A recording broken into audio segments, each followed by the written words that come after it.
Ito ay rated SPG. Striktong patnubay at gabay ng magulang ang kailangan. Maaaring may masiselang tema, lengguwahe, karahasan, sexual, horror o droga na hindi angkop sa mga... Gagawin nga lahat ni Hazel ang paraan upang mabawi niya nga ang kanyang mag-ama na si Manuel at si Jessica. Kaya naman nga't susugurin niya nga itong si Felma. Haharapin naman nga siya ng buong tapang nito ni Felma.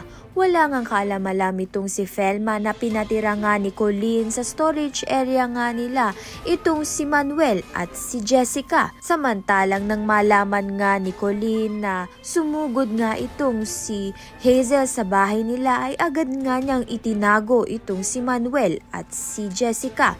Samantalang wala ring kaalam-alam ang mga kapatid niyang si Andrea at si Jeff na tinutulungan nga niya ang kanyang ama na kapag nga nalaman ng mga kapatid ni Colleen yon ay matatakwil na nga siya bilang kanilang kapatid. Sa kabilang banda naman nga nang makita nga ni Hazel na successful na nga itong si Felma ay tila ba'y nawala nga ang kanyang katapangan nang makita niya nga itong si Felma na successful na nga at maganda nga ang bahay na tinitirahan.